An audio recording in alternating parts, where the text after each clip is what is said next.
Vamos falar agora sobre a nova Lei Complementar 214 de 2025 e tudo que ela traz em relação à locação de imóveis. Para facilitar o entendimento, eu separei aqui essa conversa em alguns blocos. Na verdade, serão 11 blocos.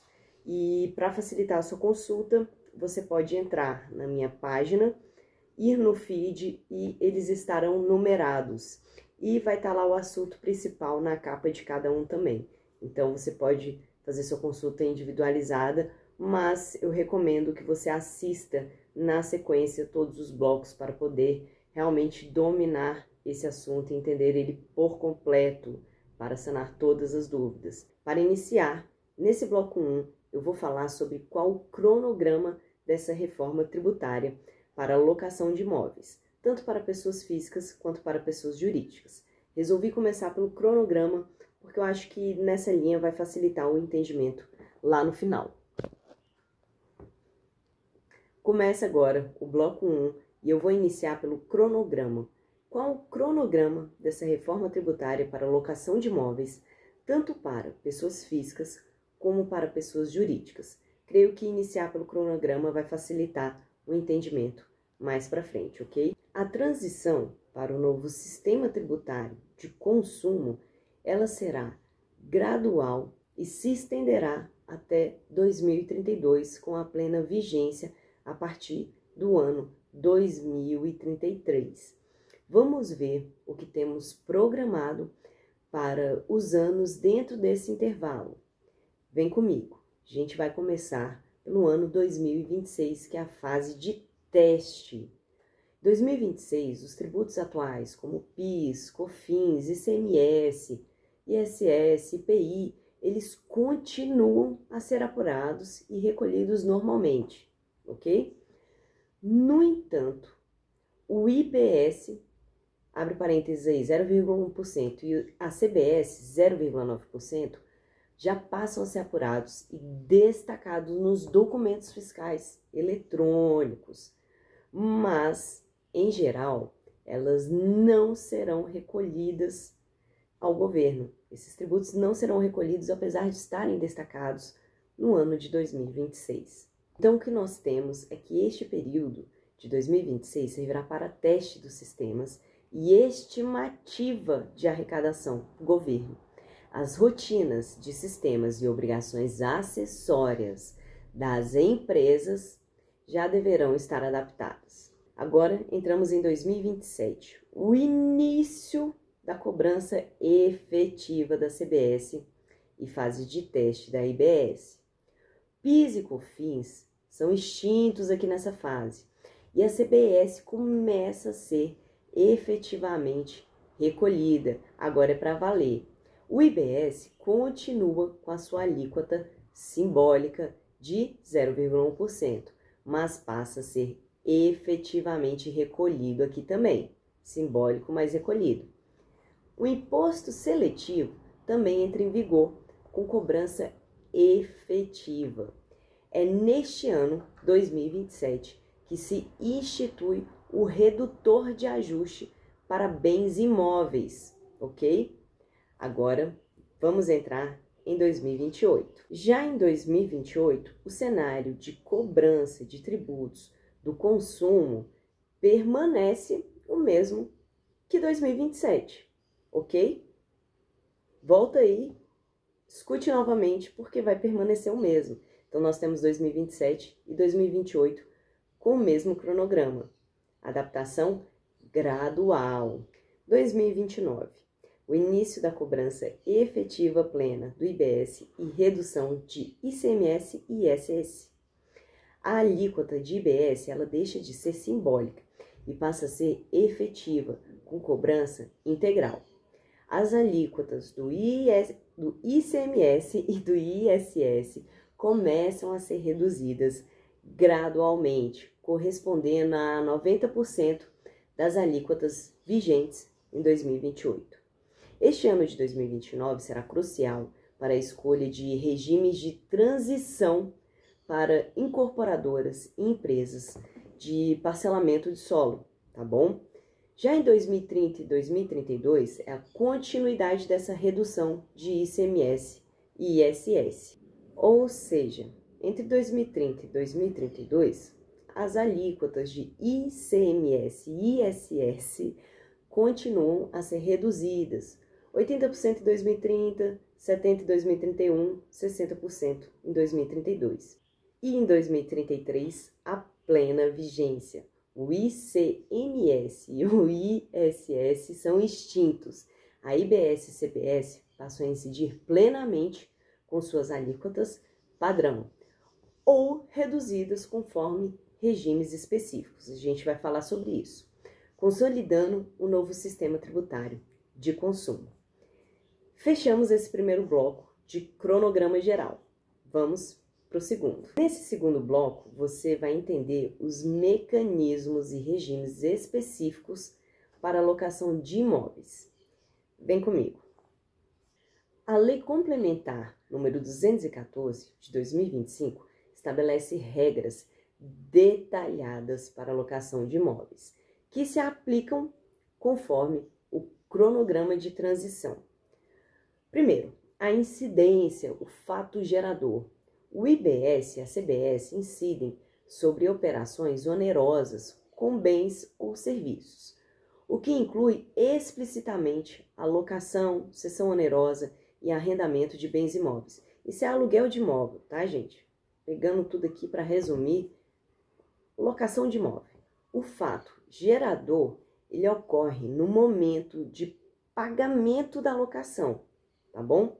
Então, pagou ali, recebeu, ele ocorre nesse momento. Agora, qual é a base de cálculo? Essa é o valor da operação da locação. A base de cálculo é o valor da operação de locação. E não serão computados, na base de cálculo da locação de imóvel, o valor dos tributos, PTU, por exemplo, tá? Emolumentos incidentes sobre o próprio imóvel e as despesas de condomínio, tá? Não são.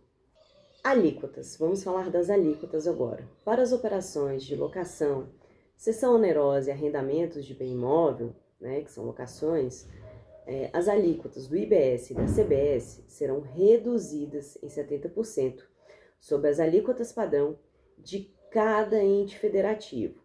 Por exemplo, se a alíquota padrão for de 28%, uma estimativa, tá? A alíquota efetiva, então, será de aproximadamente 8,4%.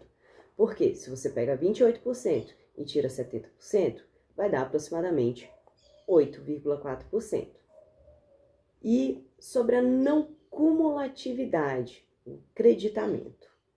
O contribuinte sujeito ao regime regular, tá? Regular, tanto pessoa física quanto pessoa jurídica, poderá apropriar créditos de IBS e CBS sobre aquisições, desde que não sejam consideradas de uso ou consumo pessoal.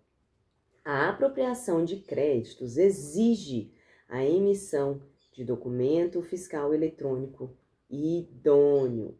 E os créditos de IBS e CBS são segregados e não podem ser compensados entre si, ok? Bens e serviços de uso ou consumo pessoal, vamos lá, como imóvel residencial e bens ou serviços relacionados à sua aquisição e manutenção, não geram créditos. Vocês entenderam isso aqui? Essa eu vou repetir porque vale, hein? Bens e serviços de uso ou consumo pessoal, tá? Pessoal, imóvel residencial, serviços relacionados à sua aquisição, né? Aquisição desse imóvel ou a manutenção desse imóvel. Se for para uso pessoal, não gera crédito. E o split payment, né? Palavra chique, que nada mais é que o recolhimento na liquidação financeira. Eu vou me aprofundar com você sobre esse assunto de recolhimento lá no último bloco, no bloco 11, tá? Se acalme. Então, vamos lá, sobre esse split payment. Prestadores de serviço de pagamento eletrônico e instituições operadoras de sistema de pagamento deverão segregar na nota ali, tá? O recolhimento dos valores, IBS e CBS. É que nem quando você pega hoje uma nota fiscal e tem o ICMS, tem os outros impostos e eles estão ali contabilizados separadinho. Então, eles deverão que segregar e recolher os valores de IBS e CBS ao Comitê Gestor do IBS e a RFB no momento da liquidação financeira da transação. E o fornecedor é também obrigado a incluir no documento fiscal eletrônico as informações que permitam a vinculação da operação com a transação de pagamento e a identificação dos valores do IBS e ICBS ali naquele documento fiscal. Um outro ponto é que nós teremos também o cadastro de identificação única. Pessoas físicas e jurídicas sujeitas ao IBS e CBS são obrigadas a se registrar em um cadastro com identificação única, utilizando já cadastros existentes, como por exemplo o CPF, o CNPJ e o CIB, que é o Cadastro Imobiliário Brasileiro. As informações cadastrais elas terão integração e compartilhamento obrigatório entre as administrações tributárias. Nesse bloco 3, você vai ficar craque nos regimes específicos para alocação de imóveis para pessoas físicas. Vamos tratar de pessoas físicas somente aqui agora, tá? E a grande novidade da reforma é que a pessoa física, ela pode ser considerada contribuinte de IBS e CBS, sujeitando-se às mesmas regras das pessoas jurídicas, alterando a lógica de pessoa física versus pessoas jurídicas. Agora é contribuinte versus não contribuinte. Alterando a lógica que a gente já conhece de PF versus PJ para contribuinte versus não contribuinte. Critérios para ser contribuinte regular. Teste do passado. Ano calendário anterior. A pessoa física ela será considerada contribuinte regular se no ano calendário anterior a verificação é em janeiro de cada ano, tá? Ocorrer o seguinte: a receita total de locação, cessão onerosa ou arrendamento de bem imóvel exceder 240 mil. Esse valor será atualizado pelo IPCA, tá joia? Então, se no ano calendário anterior ela excedeu o valor de 240 mil e a operação tiver por objeto mais de 3 bem imóveis distintos, ambos esses dois requisitos são cumulativos. Tem os dois, então você será contribuinte regular. Bem-vindo! A definição de imóvel distinto ainda aguarda a regulamentação, ou seja, a gente não sabe ainda o que é um imóvel distinto. Agora, o que eu acho que é? Eu presumo que talvez venha nos trazer uma luz, né, esse termo, sobre, por exemplo, uma situação onde o imóvel e a vaga de garagem são escriturados separados, mas ainda assim são utilizados em conjunto, em uma única operação de locação. Ou seja, eu tenho um imóvel e eu tenho a vaga de garagem dele em escrituras distintas, separadas, mas eu estou alugando o imóvel e a vaga de garagem para a mesma pessoa ao mesmo tempo e no mesmo contrato. Pegou? Eu acho, hein? Vamos ver. A gente tem que aguardar para saber realmente, de fato, que será esse imóvel distinto. E temos também o teste do ano presente, né, do ano corrente. A pessoa física, ela também será considerada contribuinte regular se no ano calendário corrente a receita total de locação, cessão onerosa ou arrendamento de imóvel exceder 20% desse limite atual que eu citei no ponto anterior, de 240 mil, ou seja, for superior a 288 mil.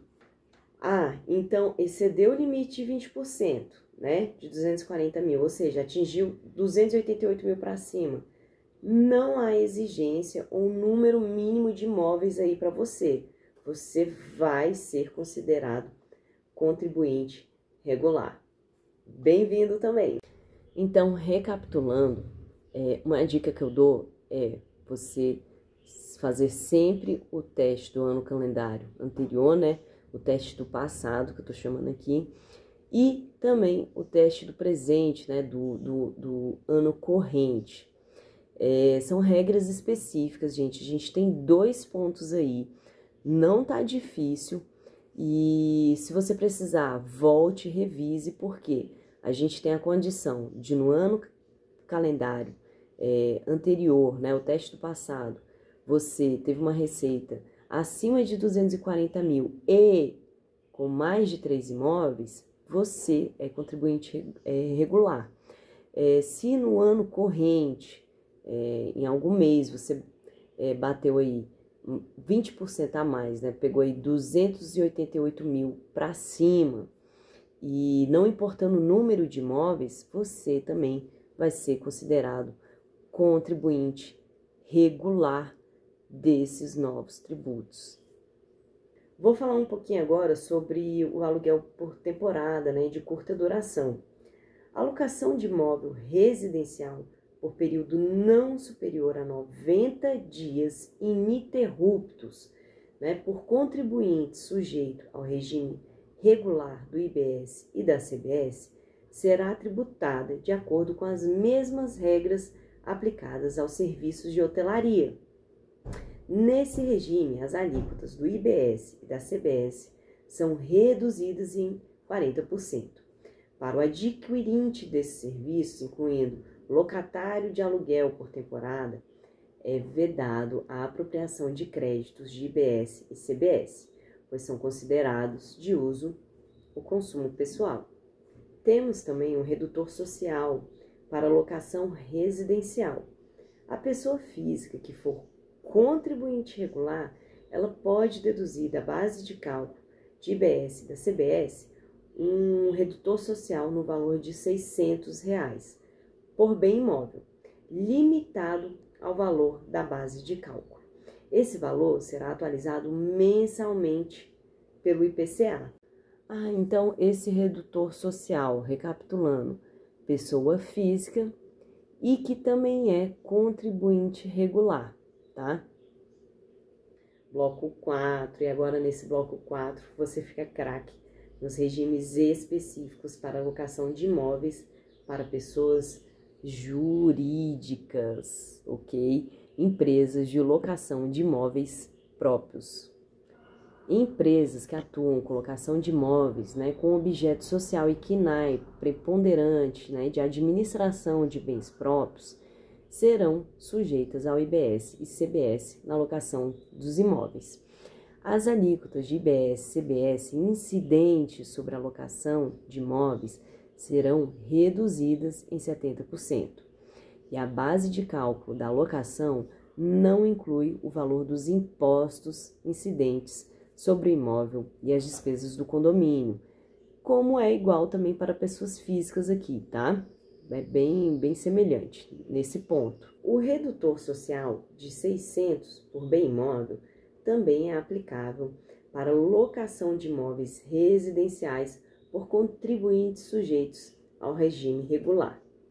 As empresas continuarão a pagar o imposto de renda de pessoa jurídica, que é o IRPJ, e a contribuição social sobre o lucro líquido, que é a CSLL, conforme seu regime tributário, lucro real ou lucro presumido.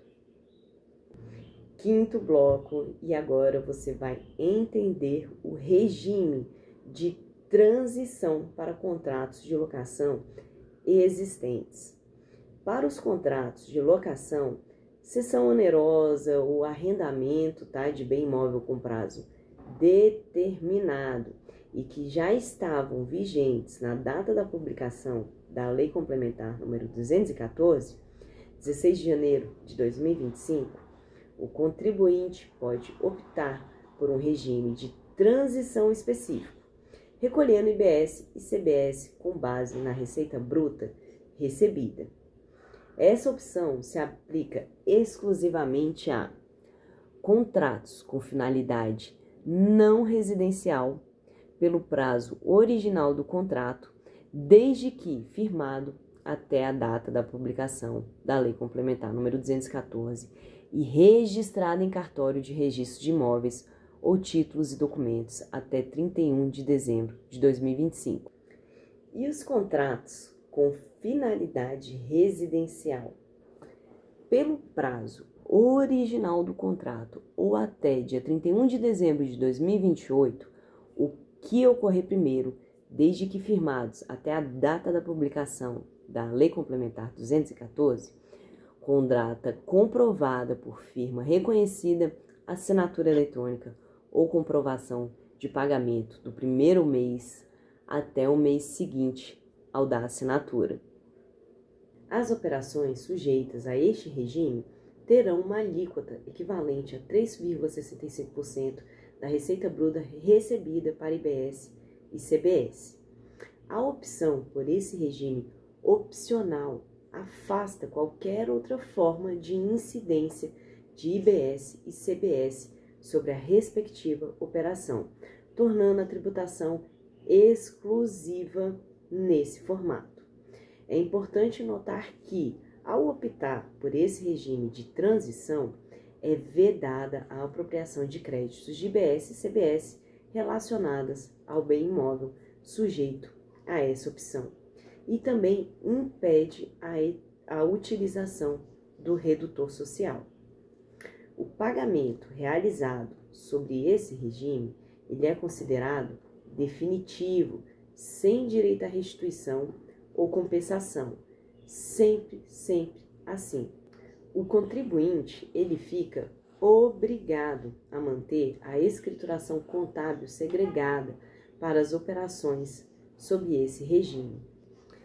Para os novos contratos de locação, firmados a partir de 2026, as alíquotas cheias de IBS e CBS, com a redução de 70% para a locação de imóveis, conforme o artigo 261, parágrafo único da Lei Complementar 214, já serão aplicadas. A reforma tributária, portanto, exige um planejamento e uma adaptação contábil e fiscal cuidadosa para todos os envolvidos na locação de imóveis. A partir desse bloco 6, você vai dominar todos os pontos sobre a locação de imóveis dessa Lei Complementar 214 de 2025 e como vai funcionar o recolhimento dos impostos incidentes nas locações, tanto para pessoas jurídicas como para pessoas físicas. Vem comigo. A Lei Complementar 214 de 2025, fruto da reforma tributária, traz mudanças significativas na tributação da locação e venda de imóveis, especialmente para as pessoas físicas. O foco não é mais a distinção entre pessoa física e pessoa jurídica, mas sim entre contribuinte e não contribuinte do Imposto sobre Bens e Serviços, que é o IBS, e da Contribuição sobre Bens e Serviços, CBS. Você entendeu e fixou bem essa informação? Essa base de entendimento, ela precisa estar sólida aí para você. Em relação à alocação de imóveis e o recolhimento de impostos, o foco agora é contribuinte e não contribuinte. Esquece o antigo modelo de pessoa física é assim e pessoa jurídica é assado. E só isso. Não. O imposto de renda para ambos, eles continuam. Vida que segue para o IRPF e para o IRPJ, ok? Mas além de imposto de pessoa física, agora vamos olhar separadamente e específico para a receita com locação de imóveis, pois ainda que operada por uma pessoa física, essa atividade é econômica, ela faz parte do circuito de atividade que agora passa a ser tributada e protegida por mecanismos para dirimir o que eu chamo aí do Pelé, o jeitinho que algumas pessoas dão, ou davam para escapar do recolhimento dos impostos. O melhor a fazer é você sentar com seu contador ou com seu advogado tributário e planejar dentro das regras do jogo. Beleza? Vamos seguir? Agora, nesse bloco 7, nós vamos conversar sobre o contexto da reforma tributária e imóveis. Vem comigo! Antes da reforma, a locação de imóveis geralmente não era tributada por impostos sobre o consumo, como PIS, COFINS e ISS. Com a Lei Complementar 214 de 2025, esses tributos serão substituídos pelo IBS e pela CBS e incidirão sobre operações onerosas com bens ou serviços, incluindo agora a locação e venda de imóveis. O setor imobiliário ele ganhou um regime específico que prevê uma redução de alíquota de 70% para as operações de locação de imóveis, em relação à alíquota padrão do IVA, que é o IBS e CBS. Se a alíquota padrão for, por exemplo, vamos lá, de novo, de 28%, a alíquota efetiva para locação seria aí de aproximadamente 8,4%. Então, grave aí esse dado de 70%, tá bom? Da redução para locação de imóveis. Bloco 8. E agora, no bloco 8, vamos fechar tudo sobre o assunto de locação de imóveis por pessoas físicas. Vamos lá? A grande novidade, novamente, é que uma pessoa física poderá ser considerada contribuinte regular da IBS e CBS, sujeitando-se às mesmas regras que uma pessoa jurídica, dependendo do volume e da quantidade de imóveis alugados. Para determinar essa condição, a lei estabelece 2 conjuntos de regras que exigem acompanhamento mensal contínuo. Mensal e contínuo. Ponto.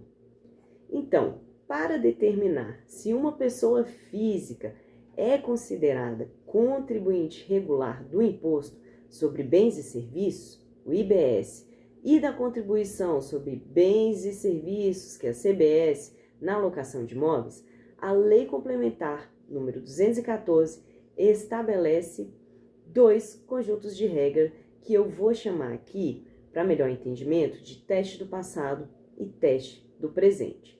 Porque, eu repito, a grande mudança, pessoal, com a reforma tributária é que a distinção não é mais entre pessoa física e pessoa jurídica. É o quê? Sobre contribuinte e não contribuinte para fins de IBS e CBS. Olha, é bem possível que assim nós vejamos a extinção daquela camaradagem de eu não declaro aqui, você não declara aí, e aí eu baixo o preço um pouquinho, fica bom para todo mundo, é atrativo para ambos, né? É possível que nós vejamos a extinção de pessoas físicas que atuam como pessoas jurídicas, sem ser pessoas jurídicas, e acabam dando aí um Pelé, né, no recolhimento de impostos. Então, eu creio que é isso que a gente vai ter com essa nova lei.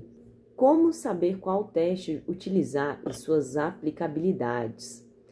Ambos os testes são cruciais e devem ser verificados periodicamente para determinar a condição da pessoa física como contribuinte. Então, você vai estar sempre utilizando os 2 testes. Eu creio que pode parecer complicado, né, e custoso aí no início, mas a gente vai se acostumando com isso. Então, a gente vai sempre olhar para o ano calendário anterior e para o ano vigente, ambos ao mesmo tempo. Teste do passado, do ano calendário anterior. Esse teste ele é realizado anualmente para definir se a pessoa física inicia o ano como contribuinte.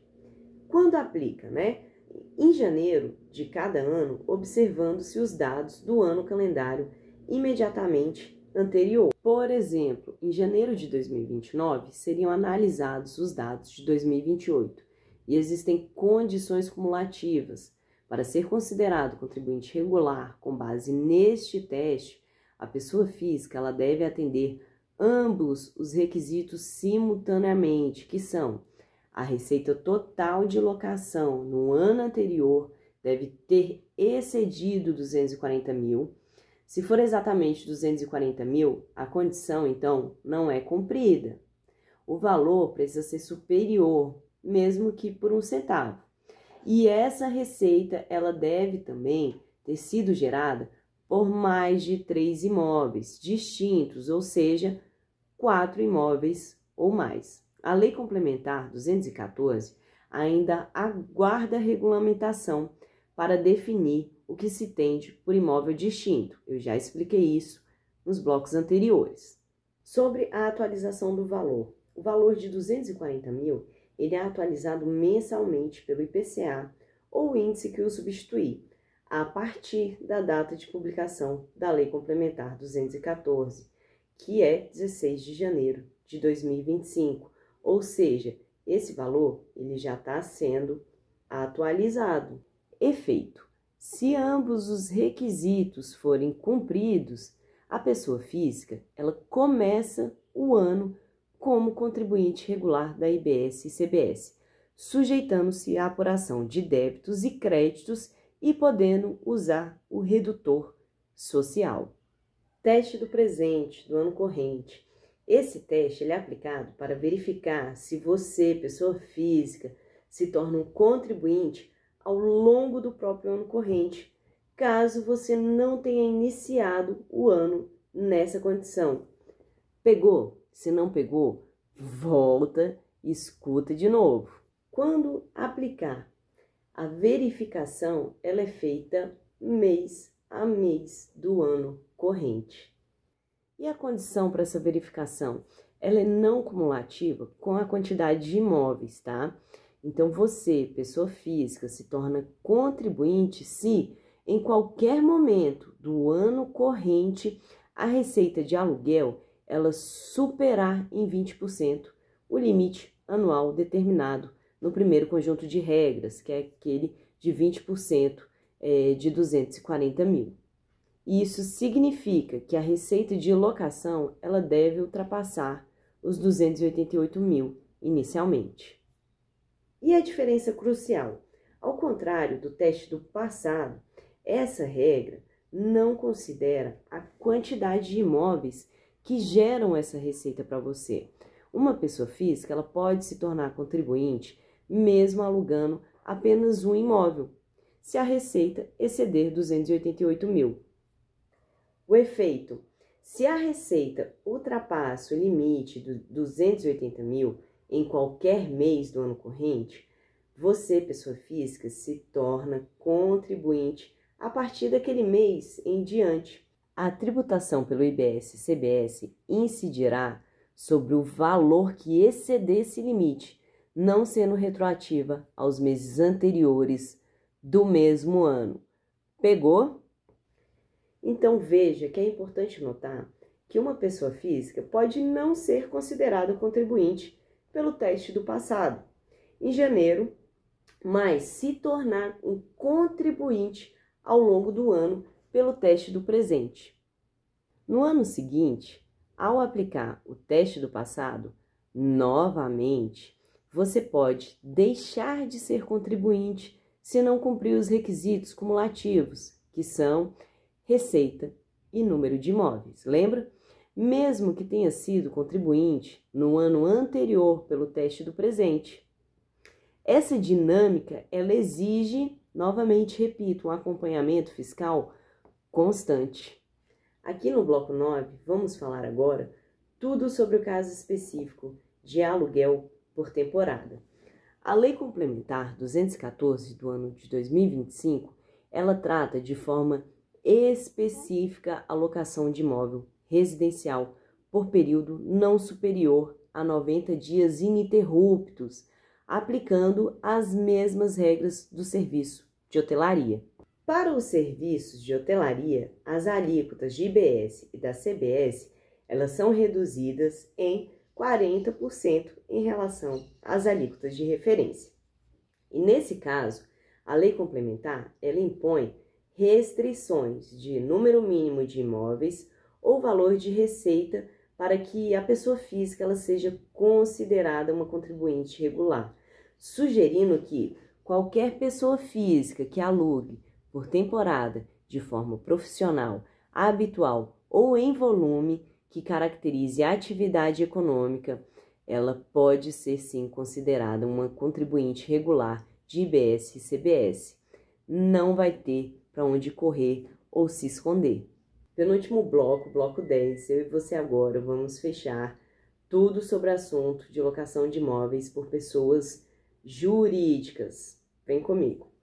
Para as empresas que detêm imóveis para locação, como administradoras de bens próprios, por exemplo, tá?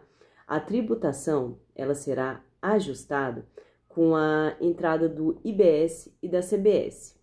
Atualmente, essas empresas, o que elas apuram?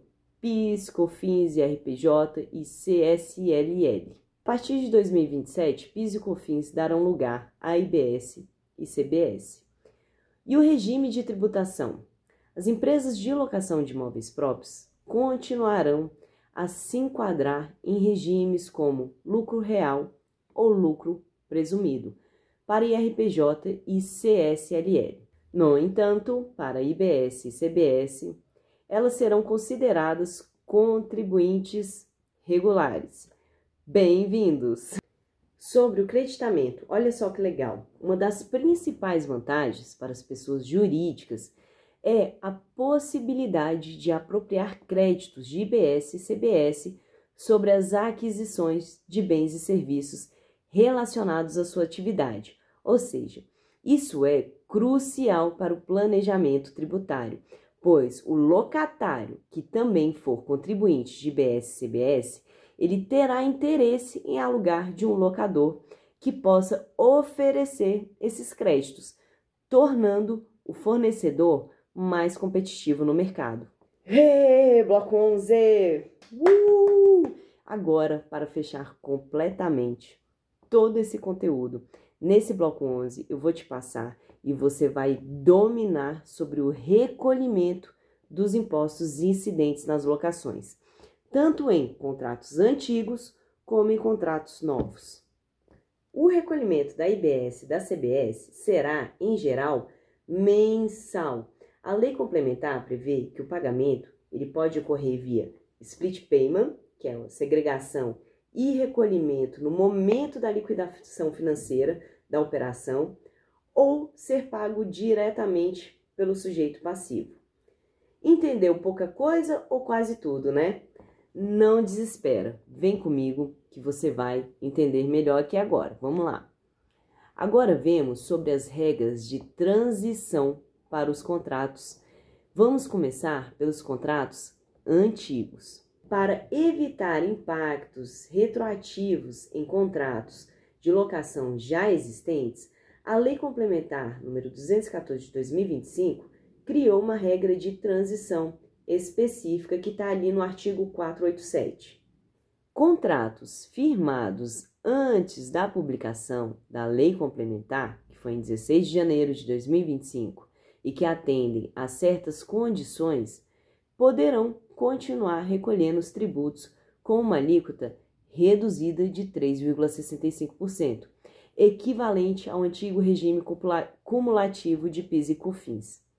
Para se beneficiar dessa alíquota especial, os contratos devem ter sido firmados por prazo determinado e ter a data da assinatura comprovada por firma reconhecida ou assinatura eletrônica válida.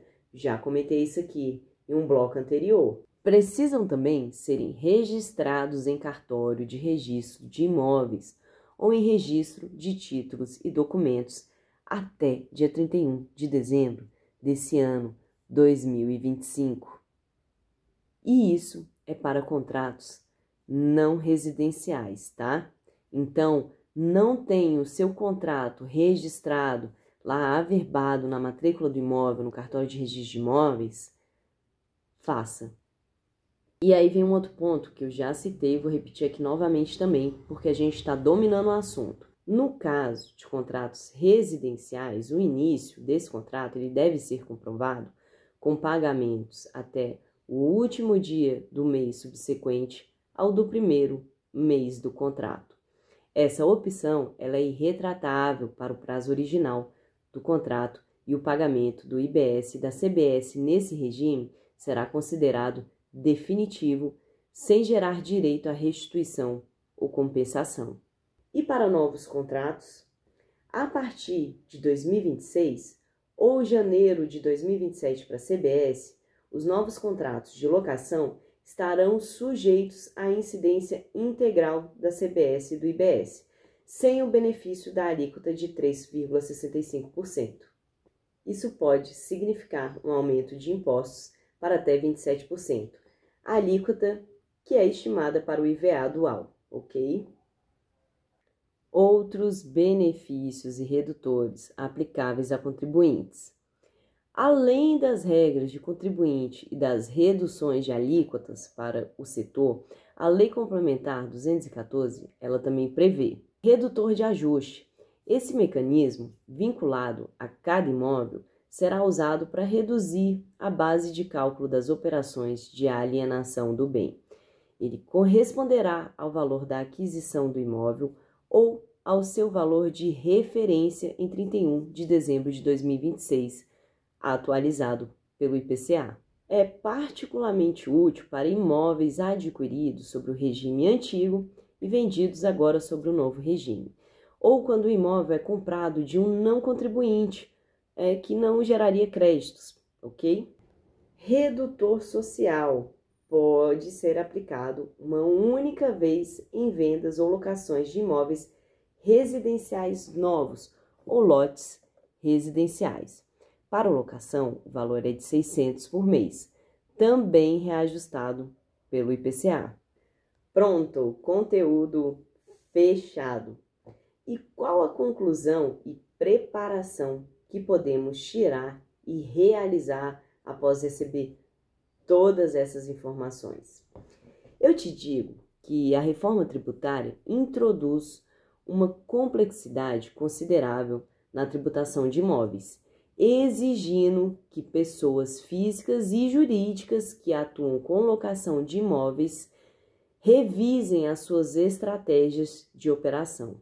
O planejamento tributário, a organização contábil-fiscal e o acompanhamento das atualizações da legislação, elas serão essenciais para minimizar os impactos e aproveitar as oportunidades no novo cenário fiscal brasileiro.